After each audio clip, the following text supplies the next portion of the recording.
우리는 지난주 영적인 다이어트에 대해 함께 말씀을 나누었습니다. 영적인 다이어트가 무엇입니까? 우리 몸에 불필요한 요소들을 제거해서 몸을 가볍게 만들듯이 우리의 영을 상하게 만들고 둔감하게 만드는 요소들을 제거하여서 우리의 영이 민감하고 가벼운 상태가 되도록 하자라고 말씀을 드렸습니다.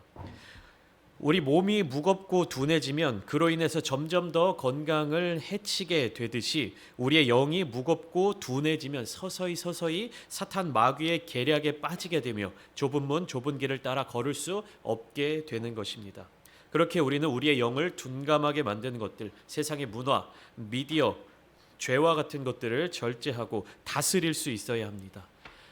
수많은 것들이 있겠지만 한 가지 예를 들어드리자면, 한 가지 점검사항을 말씀드리자면 이와 같은 질문을 해볼 수 있을 것 같습니다. 우리 다 스마트폰을 가지고 있죠. 내가 스마트폰의 주인인가, 스마트폰이 나의 주인이 되는가 라는 질문을 할 수 있을 것 같습니다. 무조건 많이 한다고, 무조건 붙잡고 있다고 문제가 된다는 말씀을 드리려고 하는 것이 아닙니다. 나의 삶의 모든 요소들이 다 내가 통제할 수 있는 영역에 있는가, 아니면 통제할 수 없는 영역에 있는가 하는 문제이죠. 옛날에는 각각 다양한 분야에 있던 것들이 이제는 스마트폰 하나로 다 결집되기 시작했습니다. 다 하나로 모이기 시작했다는 사실입니다. 스마트폰 하나만 있으면 모든 일들을 다 할 수 있게 되는 것입니다. 대인관계도 이 스마트폰을 중심으로 맺어질 수 있고요. 쇼핑도 얼마든지 이 스마트폰으로 할 수 있습니다. 드라마, 영화, 게임, 주식 투자, 거래, 이 모든 것들이 스마트폰으로 가능해진 세상입니다. 혹시나 여러분들 중에 뭐 쇼핑에 빠져서 다른 일들을 소홀히 하십니까? 아니면 드라마나 영화를 계속해서 보느라 시간 가는 줄 모르십니까? 게임이나 다른 취미 활동으로 인해서 반드시 해야 할 일들을 놓치셨습니까? 이 모든 일들이 다 우리의 영이 살찌고 둔하고 무거워진 증거입니다. 이와 같이 손쉽게 간단하게 접할 수 있는 요소들을 내가 통제하지 못한다면 우리의 영은 그 요소들로 말미암아 무겁고 둔해질 수밖에 없습니다. 주일 오전, 그것도 1시간 예배를 드리죠. 1시간 예배 드리는 중에 말씀을 전하는 시간 30분 안팎입니다. 이 30분 안팎의 시간을 견디지 못하고 졸고 그냥 보내십니까? 영이 무거워진 것입니다. 무거워지지 않게 우리가 영적인 다이어트를 해야 되고 훈련을 해야 되는 거예요. 무기력해지고 영이 무거워지고 둔감해지는 것을 그대로 두고 있어서는 안 된다는 것입니다. 따뜻한 공기, 편안한 자리, 그리고 설교 메시지를 들으면서 잠이 오시고 졸음이 오십니까? 그것을 그대로 받아들이십니까? 이겨낼 수 있어야 하는 거예요. 그 순간을 이겨낼 수 있어야 하는 것이고, 이 순간에 우리가 다른 것들을 통제함으로 말미암아 좋은 자세로 예배를 드릴 수 있게끔 하나님께 예배를 드리는 거지 않습니까? 이 말씀 가운데 은혜를 받을 수 있도록 우리가 우리의 영을 훈련시켜야 되고 준비시켜야 하는 것입니다. 제가 영적인 다이어트에 대해서 말씀을 드렸을 때 여러분들이 이런 질문을 하실 수 있을 것입니다. 그러면 영적인 다이어트, 우리의 영에 불필요한 요소들을 다 제거하기만 하면 되는 겁니까? 영을 가볍게 하기만 하면 되는 겁니까? 영적인 불순물들을 제거만 하면 괜찮아지는 겁니까? 라는 질문을 할 수 있습니다. 그렇지만 안타깝지만 그리스도인들은 영적인 불순물을 제거하는 것만으로는 부족합니다. 그러니까 영적인 불순물들을 제거하는 것과 더불어 꼭 해야 하는 일이 있습니다. 그것은 무엇이냐면 영적인 근육을 단련하는 일입니다. 그리고 성장시키는 일이죠. 우리의 사명은 악한 것들을 피해서 도망 다니는 데 있지 않습니다. 몸을 가볍게 해서, 영을 가볍게 해서 그것들로부터 도망치는데 우리의 사명이 있는 것이 아닙니다. 우리의 사명은 악한 영들과 맞서 싸우는 것에 있습니다. 승리하는 데 있는 것입니다. 그렇게 우리는 우리의 영의 불순물들을 제거하는 것과 동시에 우리의 영의 근력을 키워 나가야 하는 것입니다. 사탄 마귀와 대적하여 승리하기 위해서는 주 안에서 그 힘의 능력으로 강건해져야 하는 것입니다. 바울은 이에 대해 정확하게 무엇을 말하고 있는지 본문 10절과 11절 말씀을 함께 보실까요? 10절과 11절 말씀입니다. 제가 읽어드리겠습니다. 끝으로 너희가 주 안에서와 그 힘의 능력으로 강건하여지고 마귀의 간계를 능히 대적하기 위하여 하나님의 전신 갑주를 입으라.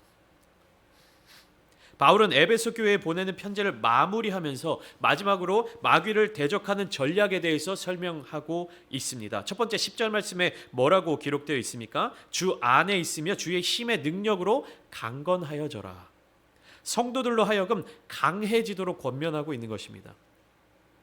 강건하여지라는 말씀이 무슨 뜻입니까? 몸을 튼튼히 하고 건강해지라는 의미이겠습니까? 아니죠. 영적으로 강해지라는 의미입니다. 믿음 안에서, 은혜 안에서 강하게 되라는 뜻입니다. 그리고 두 번째 11절 말씀을 통하여 하나님의 전신 갑주를 입으라고 권면하고 있습니다. 영이 강하여지고 하나님의 전신 갑주를 입는 것, 이것이 바울이 에베소 교회에 보내는 마음, 마귀의 간계를 대적하는 방법인 것입니다. 그렇다면 바울은 왜 에베소 교회로 하여금 마귀의 간계를 대적하라고 말하고 있는 것일까요? 그것은 이 마귀가 바로 하나님을 대적하는 존재이기 때문입니다. 마귀는 교만함으로 말미암아 하나님의 권위에 도전했다가 타락하여 추방된 존재입니다. 그 존재 자체가, 그 존재의 본질 자체가 하나님을 대적하는 자입니다. 그런데 하나님을 대적하기는 하지만 마귀의 능력으로는 하나님을 절대로 이길 수가 없습니다. 이기기는커녕 전혀 상대가 되지 못합니다. 그렇기 때문에 마귀는 하나님을 상대로 직접적으로 대항하거나 도전하지 않습니다. 마귀의 전략은 더 효과적이고 효율적인 다른 방법들로 이루어집니다. 그것은 무엇이냐면 하나님의 뜻, 하나님의 계획을 회방 놓는 일입니다. 하나님의 구원의 역사를 방해하는 일입니다. 이러한 일들이 이루어지도록 만든 것이 바로 마귀의 간계입니다.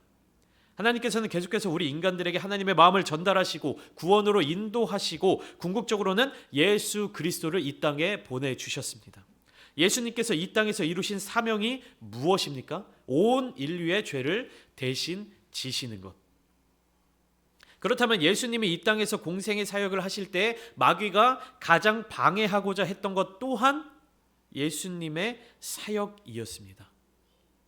그래서 이 마귀는 예수님께서 하나님의 뜻을 위한 사역을 시작하시지 못하도록 광야에서 금식을 마치신 예수님을 찾아가 시험하는 것이죠. 유혹하는 것입니다. 세 가지 시험 너무나도 유명하죠. 제가 약 3주 전 주일 말씀을 함께 나눌 때 간단히 설명드렸기 때문에 오늘은 다 설명드리지 않겠습니다. 주제만 말씀드리고 넘어가려고 합니다. 첫 번째 뭐였습니까? 돌을 떡으로 만들어 먹으라는 시험. 두 번째, 성전 꼭대기에서 뛰어내리라는 시험. 세 번째, 천하만국의 영광을 얻는 것에 대한 시험이었습니다. 마귀는 이 시험들, 이 유혹들을 통하여서 예수님의 사역이 시작되지 않기를 바랬습니다. 그러나 예수님께서는 하나님의 말씀에 근거하여 마귀의 시험, 마귀의 유혹을 모두 물리치셨습니다. 계속해서 예수님의 공생의 사역을 회방 놓으려던 마귀는 아주 기가 막힌 계략, 간계를 하나 세우게 됩니다. 그것은 무엇이냐면 예수님을 따르던 12명의 제자들 중 한 사람의 마음속에 들어가서 그 마음을 유혹해서 예수를 팔아넘겨 죽게 만드는 것이었습니다. 예수가 잡혀 죽게 되면 예수 그리스도의 공생의 사역도 끝나게 되고 그리하면 아주 귀하고 중요한 하나님의 계획을 모두 망쳐버릴 수 있었기 때문에 마귀는 이러한 간계를 가지고 가룟 유다의 마음속에 들어갔습니다. 요한복음 13장 2절에서 이렇게 되어 있죠. 마귀가 벌써 시몬의 아들 가룟 유다의 마음에 예수를 팔려는 생각을 넣었더라. 누가복음 22장 3절에는 이렇게 기록되어 있습니다. 12 중 하나인 가룟인이라 부르는 유다에게 사탄이 들어가니. 예수님을 따르는 가장 가까운 데서 예수님과 함께 지냈던 이 12명의 제자 중에 한 사람에게 마귀가 들어간 것입니다. 그리고 마귀의 생각을 불어 넣어 준 것입니다. 그리하여서 이 마귀의 간계는 아주 성공적으로 이루어졌습니다. 가룟 유다의 배신으로 말미암아 유월절 식사를 마치신 그날 밤에 잡혀가신 예수님께서는 속전속결 다음날 아침 바로 십자가에 달려 돌아가시게 되었습니다.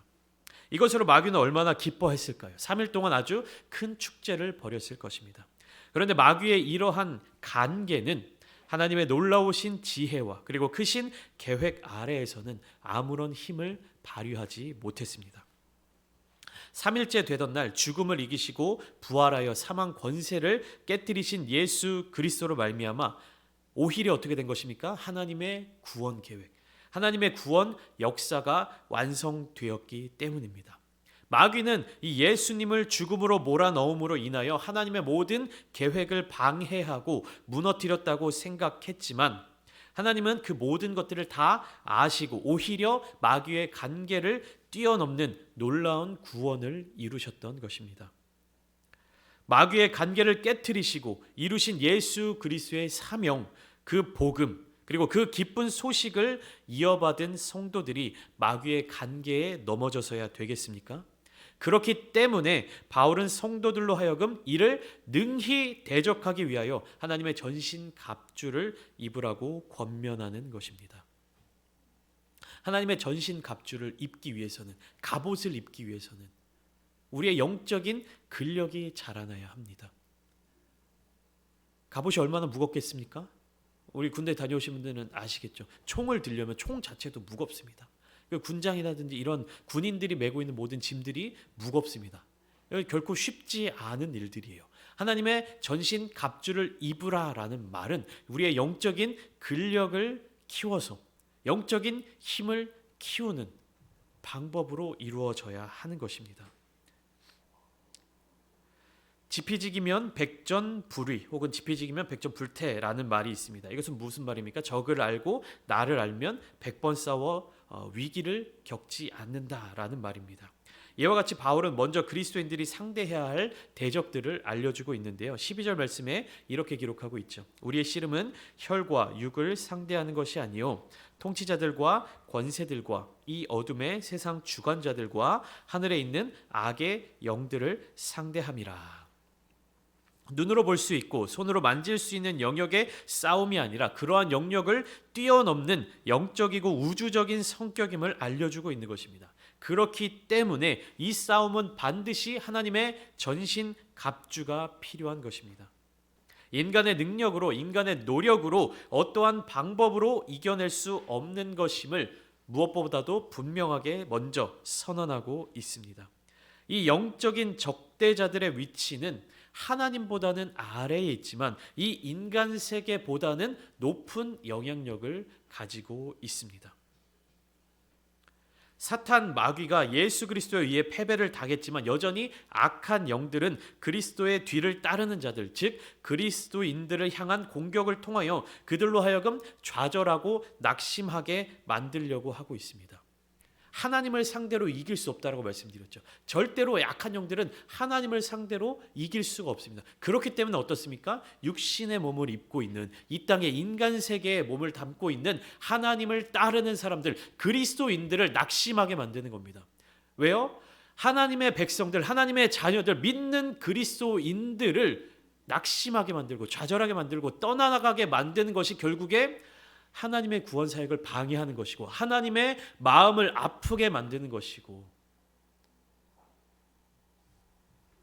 하나님을 슬퍼하게 만드는 것이기 때문입니다. 우리가 영적인 세계에서 악한 대적들로 말미암아 좌절을 겪게 되고 그들을 상대하여 굳건하게 서서 이겨내지 못한다면 이 영적 전쟁 안에서 사탄 마귀의 계략으로 모든 것들이 이루어져 갈 수밖에 없는 것입니다.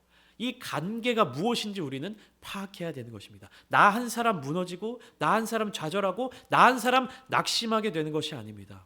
마귀는 이 여러분 한 사람, 나 한 사람을 통해서 이 한 사람을 넘어뜨리는 것을 시작으로 말미암아 하나님의 구원 역사를 회방하고 방해하는 일들을 진행해 가고 있다는 사실입니다. 그렇기 때문에 우리 그리스도인들 믿는 사람들은 하나님의 전신 갑주를 입고 그러한 악한 세력들의 싸움에 맞서 능히 대적하여 서 있어야 합니다. 우리가 싸워야 할 상대는 바로 이러한 대적들입니다. 이 싸움은 피하거나 도망칠 수 있는 것이 아닙니다. 그렇게 우리는 싸워서 반드시 이겨야 합니다.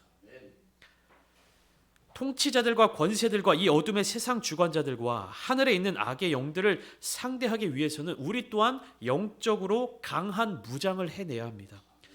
그렇게 영적으로 불필요한 것들을 덜어내었다면 그 다음에 이제는 싸움에서 이길 영적인 근육들을 키워나가야 합니다. 무기들을 갖추어야 합니다. 바울은 이 영적 무기들을 로마의 군인들이 입는 갑옷과 비교하여 설명하고 있습니다.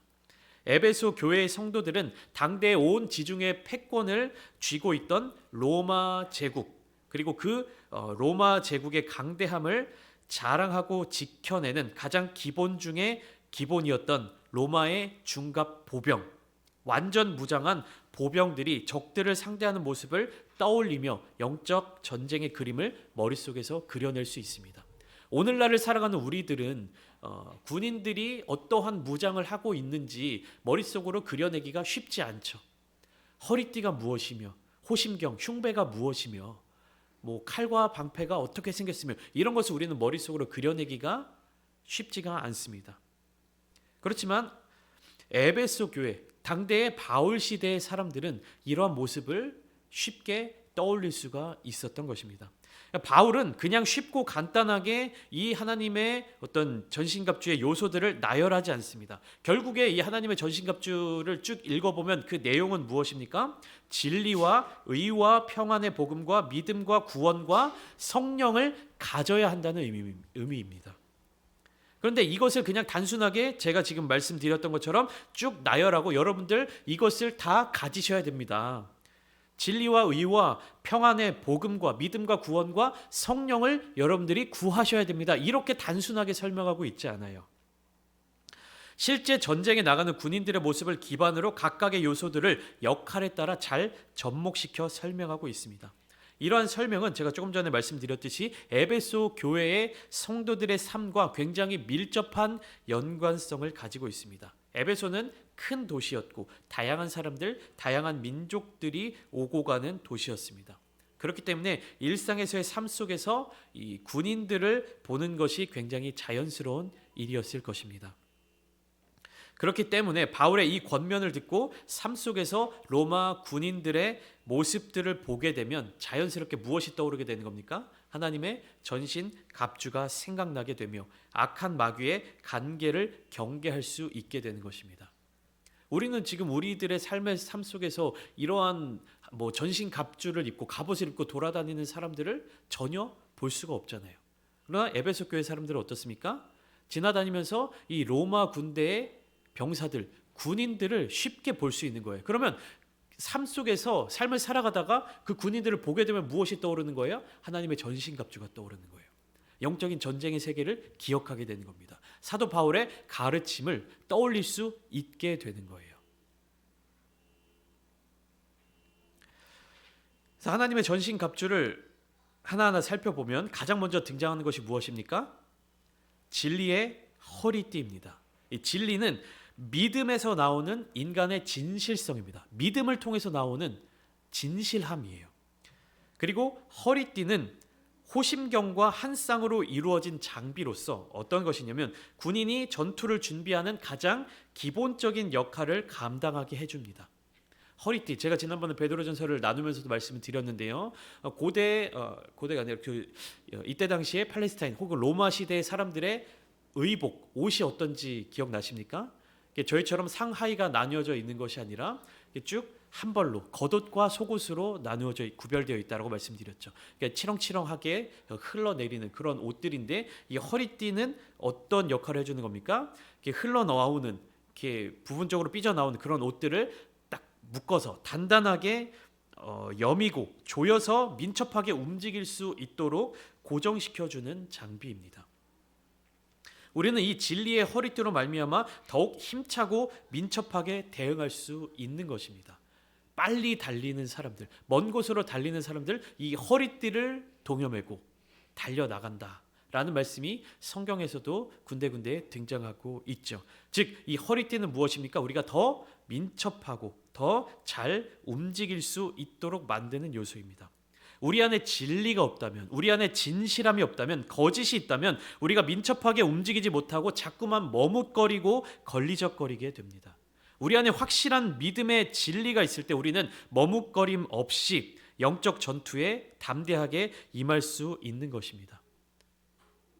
우리가 왜 진실해야 합니까? 요한복음 8장 44절 말씀은 이렇게 기록되어 있습니다. 예수님께서 하신 말씀인데요. 우리 한 목소리로 함께 읽어볼까요? 시작. 너희는 너희 아비 마귀에게서 났으니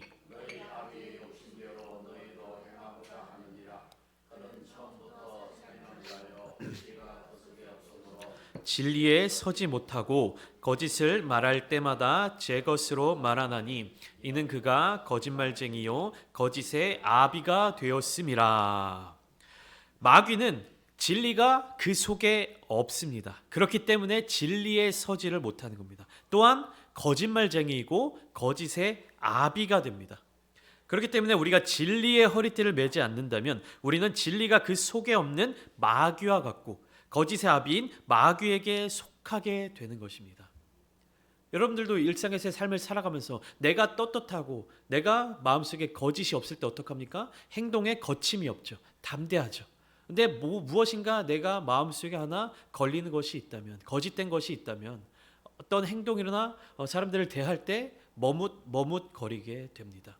우리 마음 속에 우리의 영이 이 진리의 허리띠를 단단하게 메어야 민첩하고 민감하게 움직일 수 있는 것입니다. 거짓의 아비 된 그 사탄 마귀에게 속하지 않게 되는 것입니다. 두 번째로 하나님의 전신갑주 중 두 번째 장비는 의의 호심경입니다. 개역 한글 성경에서는 흉배라고 번역된 단어인데요. 호심경, 이것은 말 그대로 무엇입니까? 심장을 보호하는 거울, 심장을 보호하는 장비입니다. 갑옷 안에 이렇게 단단한 어떤 구리라든지 이러한 요소를 가지고 이 심장 쪽을 보호하는 어떤 그러한 보호 도구를 가슴에 품고 나아가는 거예요. 이것은 무엇이냐? 허리띠랑 연결되어 있는 거예요. 그러니까 진리의 허리띠와 의의 흉배는 하나로 이제 연결되어 있는 그러한 장비인데요. 심장을 보호하는 도구라고 생각하시면 됩니다. 우리 몸에 여러 군데 급소가 있지만 그 중에서 가장 중요한 곳이라고 하면 두말할 것 없이 심장이겠죠. 의의 호심경은 바로 이 심장을 지켜주는 보호구입니다. 그러니까 의라고 하는 것이 우리의 영적 생명을 지켜주는 아주 중요한 요소라는 사실입니다. 여기에서 나타나는 의는 사람의 어떠한 선함이나 덕과 같은 것이 아닙니다. 바울이 말하는 의의 호심경은 바로 하나님의 공의입니다. 하나님의 의로우심입니다. 우리 믿음의 그리스도인들은 공의로우신 하나님의 성품을 바라보며 닮아가야 합니다. 하나님의 공의로우심을 따라 우리도 의로운 삶을 살아야 하며 이 공의를 지키기 위해 애써야 합니다. 하나님의 공의가 없는 덕이나 선행이나 자비를 베푸는 것이 아니라 하나님의 공의로부터 시작되는 믿음과 사랑의 의로움을 가져야 합니다. 이 의로움이 없으면 어떻게 되는 겁니까? 심장을 보호하는 호심경 없이 전쟁터에 나가는 것과 똑같이 됩니다. 단 한 번의 적의 공격으로 말미암아 사망하게 될 수도 있다는 것입니다. 이 하나님의 공의, 하나님의 의로움을 우리 마음속에 품고 나아가야 하는 것입니다. 세 번째는 평안의 복음이 준비한 신발입니다. 전쟁에서 오래 버티기 위해 중요한 것을 하나 꼽으라고 한다면 내 발에 잘 맞는 신발을 선택할 수 있을 것입니다. 군대를 다녀오신 분들은 아실 거예요. 전투화를 신어보신 분들은 알고 계실 겁니다. 내 발에 딱 맞는, 잘 맞는 신발을 신는 것이 얼마나 중요한 것인지를 잘 알고 계실 거예요. 제가 소대장으로 있을 때 저희 부대에 행군 훈련이 있으면 저는 부대원들의 이 신발을 항상 점검을 했었습니다. 발과 신발을 함께 점검을 했는데요. 전투와 사이즈는 잘 맞는지, 이 끈은 단단하게 잘 조여지는지, 굽이나 밑창에 떨어진 부분은 없는지 확인을 했습니다. 왜냐하면 이 조금이라도 전투화를 불편하게 신게 되면 목표한 목적지까지 가기 어렵게 되고 부상을 당하거나 낙오하기 쉽기 때문입니다. 평안의 복음이 준비한 신발은 오랫동안 지속되는 이 영적 전쟁 가운데서 낙심하지 않고 굳건하게 설 수 있도록 해주며 또한 이 평화의 복음을 전할 수 있게 만들어줍니다. 이 신발을 신고 전쟁 가운데 단단하게 전진하며 또한 복음이 필요한 자들에게 이 복음을 전달하며 선포할 수 있도록 하는 것이 평안의 복음의 신발입니다. 여러분들도 뭐 전투화는 신어보시지 않으셨겠지만 뭐 구두라든지 내 발에 혹은 사이즈에 잘 맞지 않은 신발을 신어보신 적이 그런 경험들이 다 한 번씩은 있으실 것입니다. 만약에 그러한 신발을 신었다면 여러분들은 장거리를 걸어 다니실 수 있겠습니까? 억지로 걷는다고 하더라도 발에 상처가 나고 물집이 잡히게 될 것입니다. 이 신발, 평안의 복음이 준비한 신발은 우리가 영적 전쟁, 그 전쟁터에서 오랫동안 버텨낼 수 있게 만들어주며 또한 좋은 소식, 큰 기쁨의 좋은 소식, 이 복음의 소식을 전달할 수 있도록 만들어주는 역할을 하는 것입니다. 이 좋은 소식, 이 기쁨의 소식이 있을 때 우리는 전쟁 가운데서도 평안을 누릴 수 있고 끝까지 버텨내고 견뎌낼 수 있는 것입니다. 아무런 소망이 없다면, 아무런 희망이 없다면 그 전쟁 가운데 우리가 무슨 힘으로 버텨낼 수 있겠습니까? 그 다음에 네 번째는 무엇이죠? 믿음의 방패입니다. 믿음의 방패는 악한 자의 강력한 공격을 막아내는 역할을 해줍니다. 여기서 묘사하는 방패는 우리가 일반적으로 생각하는 한 손으로 가볍게 드는 뭐 영화에서 나오는 그런 둥근 방패가 아니라 높이가 120cm 그리고 폭이 70cm 정도 되는 굉장히 큰 방패입니다. 그러면 그 방패를 들고 그 뒤에 몸을 수그리고 딱 하면 어떻게 되는 겁니까? 그 방패로 온 몸을 다 가릴 수 있게 되는 것입니다. 구약 성경의 여러 곳에서 방패는 하나님께서 그의 백성들을 보호하시는 것에 대한 하나의 이미지로 사용이 되었습니다. 창세기 15장 1절에 아브라함을 부르신 하나님께서도 이렇게 말씀하시죠. 아브라함아 두려워하지 말라. 나는 내 방패요 너의 지극히 큰 상급이니라. 그리고 시편의 여러 군데에서도 여호와 하나님을 나의 방패시다, 나의 산성이시다, 나의 요새시다 라고 묘사하는 장면들을 우리가 바라볼 수 있는 것입니다. 우리는 이 믿음의 방패를 통하여 우는 사자와 같이 두루 다니며 삼킬 자를 찾는 마귀의 공격을 방어해내야 하는 것입니다. 로마 군인들이 전쟁에 나가서 적들이 뭐 화살을 쏘고 뭐 불화살을 쏘고 할 때 어떻게 하는 겁니까? 이 방패 속에 몸을 숨겨서 적들의 공격으로부터 자신의 몸을 보호하는 것입니다. 이 방패는 굉장히 무겁고 단단하게 만들어져 있기 때문에 그러한 적들의 강력한 공격들조차도 다 막아낼 수 있었던 장비였던 것이죠. 베드로전서 5장 8절부터 9절까지의 말씀은 이렇게 기록하고 있습니다. 근신하라 깨어라 너희 대적 마귀가 우는 사자같이 두루 다니며 삼킬 자를 찾나니 너희는 믿음을 굳건하게 하여 그를 대적하라. 이는 세상에 있는 너희 형제들도 동일한 고난을 당하는 줄 알미라. 너희 대적 마귀가 우는 사자같이 두루 다니며 삼킬 자를 찾을 때 어떻게 하라고 말씀하고 있는 겁니까? 믿음을 굳건하게 하여 그를 대적하라. 막아내라는 말입니다. 이 믿음을 가지고 막아낼 수 있어야 하는 것입니다. 다섯 번째로 구원의 투구입니다. 투구는 머리를 보호하는 도구입니다. 바울은 데살로니가전서 5장 8절에서도 구원의 소망의 투구를 쓰라라고 권면하고 있는데 이것은 미래적인 구원에 대한 희망을 말하고 있는 것과 동시에 오늘 본문에서는 어떻습니까? 구원의 투구를 쓰라. 그러니까 현재적인 구원을 이루라고 이야기하고 있는 것입니다. 무슨 말이냐면 바울은 과거에 이루어졌던 구원이 아니라 현재와 미래적인 구원에 주목하고 있는 것이에요. 즉 구원은 일시적이고 한시적인 어떠한 사건이 아니야. 그러니까 내가 한번 과거에 구원을 받았다, 구원을 이루었다라고 해서 끝나는 것이 아니라 현재도 구원을 이루어야 하며 미래에도 그 구원을 이루어 가야 한다는 것입니다. 그렇기 때문에 날마다 하나님의 구원에 대한 확신을 가지도록 권면하는 거예요.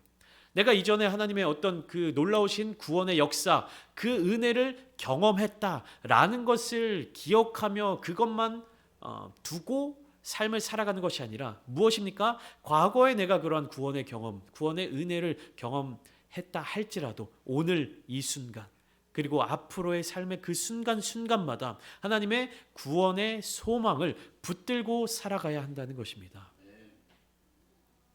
마지막으로 성령의 검이 있습니다. 6가지 하나님의 전신 갑주 중에서 유일하게 무엇입니까? 공격할 수 있는 무기입니다. 그런데 바울은 이 검에 대하여 성령과 관련시켰을 뿐만 아니라 또 무엇으로 표현하고 있냐면 하나님의 말씀으로도 표현하고 있습니다. 성령의 검, 곧 하나님의 말씀.